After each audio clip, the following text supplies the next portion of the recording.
আসসালামু আলাইকুম রহমতুল্লাহি ওবরাকাতু। সুধী দর্শক মণ্ডলী, কুরবানি একটি মহান ইবাদত।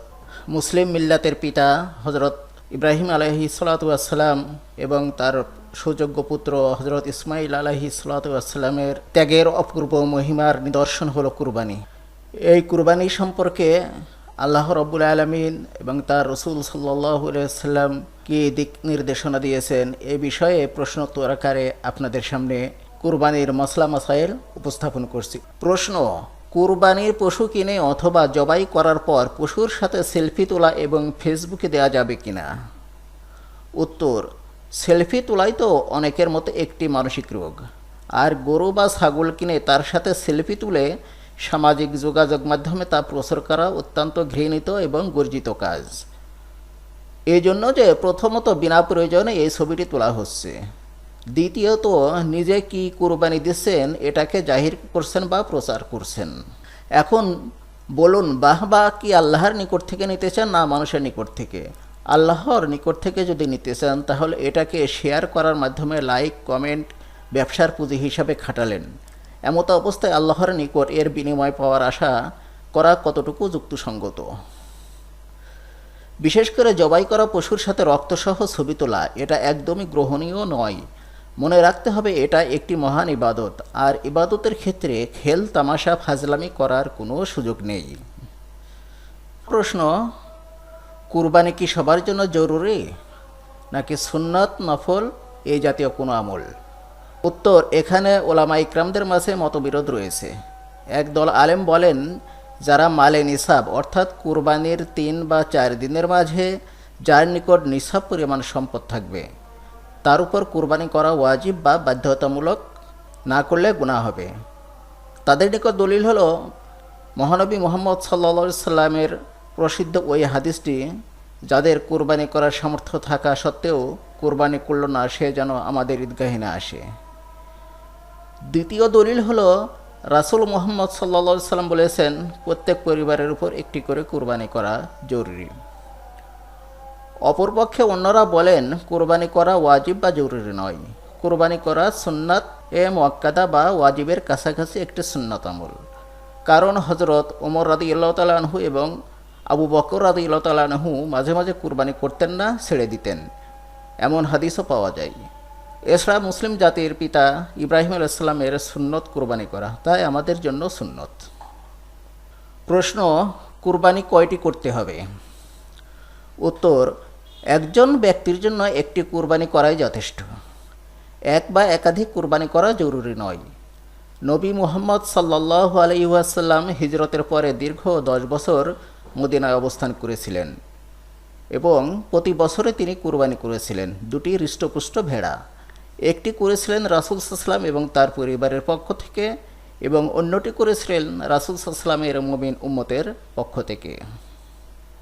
প্রশ্ন: কয়দিন পর্যন্ত কুরবানি করা যায়? উত্তর: এখানে ওলামাদের মাঝে দ্বিমত আছে। একদল বলেন জিলহজের 10 তারিখ অর্থাৎ ঈদের দিন এবং তারপরের 2 দিন, মোট 3 দিন। অপরদিকে অন্যরা বলেন কুরবানি 4 দিন পর্যন্ত করা যায়, ঈদের দিন এবং তারপরের 3 দিন, মোট 4 দিন। তাদের যুক্তি হলো সহিহ হাদিসে আছে আইয়ামে তাশরিকের সব দিনগুলোতেই কুরবানি জবাই করা যাবে। তবে কুরবানি জিলহজ মাসের 10 তারিখে অর্থাৎ প্রথম দিন করাই বেশি উত্তম। এ ব্যাপারে কারও কোনো দ্বিমত নেই, কারণ রাসূল সাল্লাল্লাহু আলাইহি ওয়াসাল্লাম সাধারণত ঈদের দিন ঈদের নামাজের পরপরই কুরবানি করতেন। প্রশ্ন: কুরবানির পশু কখন জবাই করতে হবে? উত্তর: যে ব্যক্তি যে এলাকায় বসবাস করেন সেই এলাকার ঈদের নামাজ শেষ হওয়ার পর থেকেই কুরবানি জবাই করতে হবে। অন্য এলাকায় নামাজ শেষ হয়েছে কিন্তু আপনার এলাকায় এখনও শেষ হয়নি, এমত অবস্থায় আপনি কুরবানির পশু জবাই করতে পারবেন না।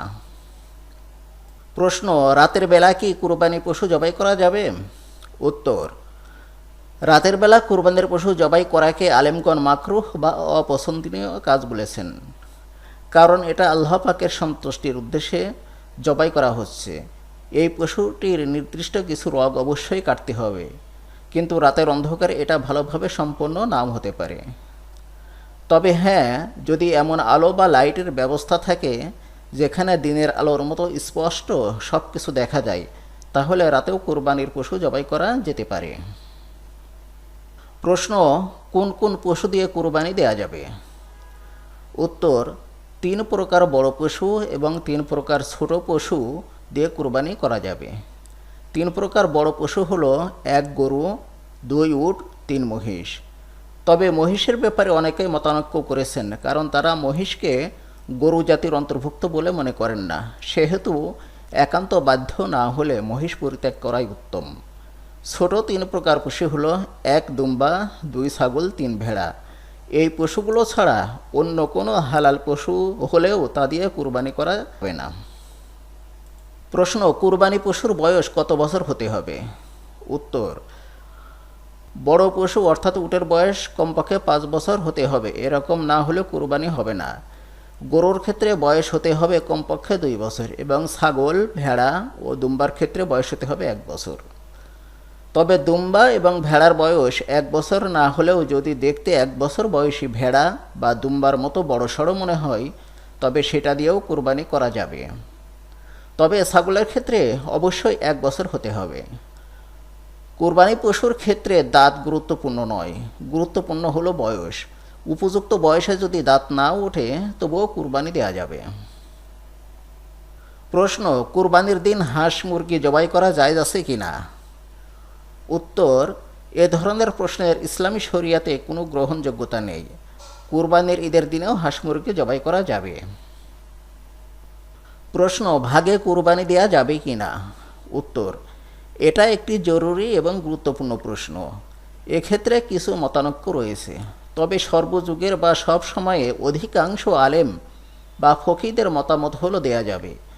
একটি গরু সর্বোচ্চ 7 জনের পক্ষ থেকে এবং একটি উট সর্বোচ্চ 10 জনের পক্ষ থেকে কুরবানি দেয়া যাবে। যারা এর বিপক্ষে তাদের অভিমত হলো, নবী মুহাম্মদ সাল্লাল্লাহু আলাইহি ওয়াসাল্লাম সফর একটি কুরবানিতে একাধিক ব্যক্তিকে অংশগ্রহণের সুযোগ দিয়েছিলেন, অথচ নবী মুহাম্মদ সাল্লাল্লাহু আলাইহি ওয়াসাল্লাম এটাকে সফরের জন্য নির্দিষ্ট করেননি, তাই এটি সফর এবং হাজের সর্বক্ষেত্রে প্রযোজ্য। তবে হ্যাঁ, সর্বাধিক উত্তম হলো ভাগের ঝামেলায় না গিয়ে একাকী কুরবানি দেয়া। এক্ষেত্রে কারো কোনো দ্বিমত নেই। প্রশ্ন, পরিবারের সবাই যদি সামর্থ্যবান হন তাহলে সবাই একটি করে কুরবানি দেবে, না পরিবারের সবার পক্ষ থেকে একটি কুরবানি দিলেই যথেষ্ট হবে? উত্তর, এখানে মুসনাদে আহমদের হাদিসটি উল্লেখযোগ্য যে নবী মুহাম্মদ সাল্লাল্লাহু আলাইহি ওয়াসাল্লাম বলেছেন, প্রত্যেক পরিবারের পক্ষ থেকে একটি কুরবানি। এটা থেকে বোঝা যায় পরিবারের সবাই যদি সামর্থ্যবান হন তারপরেও পরিবারের মূল কর্তার পক্ষ থেকে একটি কুরবানি দিলেও পরিবারের সবার পক্ষ থেকে কুরবানি আদায় হয়ে যাবে। অন্যদিকে আবু হানিফা রহিমাহুল্লাহর অভিমত হলো সামর্থ্যবান সবার পক্ষ থেকেই একটি কুরবানি দিতে হবে। তিনি নবী করিম সাল্লাল্লাহু আলাইহি সাল্লামের ওই হাদিসটি রেফারেন্স দেন, যেটা হলো, যার সামর্থ্য থাকা সত্ত্বেও কুরবানি করবে না সে যেন আমাদের ঈদগাহে না আসে। তাই বিষয়টি গবেষণামূলক, উভয় পক্ষেরই যুক্তি এবং দলিল মজবুত। প্রশ্ন, একটি গরুতে 7 ভাগের কম হলে কি যথেষ্ট হবে? উত্তর, হ্যাঁ হবে। 7 জন হতেই হবে এমন কোনো বাধ্যবাধকতা শরীয়তে নেই। 7 হলো সর্বাধিক সংখ্যা, 7 এর বেশি হওয়া যাবে না। এর নিচে 2, 3, 4, 5, 6 যাই হোক না কেন কোনো সমস্যা নেই। আমাদের দেশে দেখা যায় একজন একটি গরু কোরবানি দেবেন, নাম 7টি পাচ্ছেন না, তখন মৃত কারো নাম ঢুকে 7 পূর্ণ করেন। বিষয়টি আসলে এমন নয়। কারো নামে কুরবানি দেয়া যাবে কি না? উত্তর, না, এটা ঠিক নয়। তবে এটা এমন কোনো ভুল নয় যে বড় ধরনের গুনাহ হয়ে যাবে। এটা হলো বলার ভুল, এভাবে বলাটা উচিত নয়। কারণ কুরবানি হবে মূলত আল্লাহ তাআলার নামে। অতএব 3 নামে, 4 নামে বা 7 নামে কুরবানি, এটা ঠিক নয়। কুরবানি বা পশু জবাইয়ের ক্ষেত্রে নাম শুধু একটি হবে, সেটা হলো বিসমিল্লাহ। এখানে বলা যেতে পারে 3 জনের পক্ষ থেকে, 5 জনের পক্ষ থেকে বা 7 জনের পক্ষ থেকে এই কুরবানি, এটাই সঠিক এবং ইসলামী শরিয়াতে যুক্তিসঙ্গত। প্রশ্ন, পারিশ্রমিকের বিনিময়ে কুরবানি পশুর গোশত, চামড়া, ভুঁড়ি ইত্যাদি দেওয়া যাবে কিনা?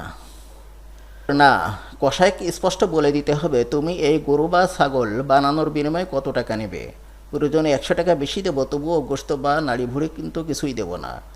কুরবানি আল্লাহর সন্তুষ্টির জন্য, আর আল্লাহর সন্তুষ্টির জন্য যা কিছু করা হয় আল্লাহ সেগুলোকে দান করে দেওয়ার জন্য বলেছেন। শুধু কোরবানির ক্ষেত্রে আল্লাহ খুশি হয়ে কোরবানি দাতাকে খাওয়ার অনুমতি দিয়েছেন, তাই এটাকে কোনো পারিশ্রমিকের বিনিময় বা বিক্রি করা জায়েজ হবে না।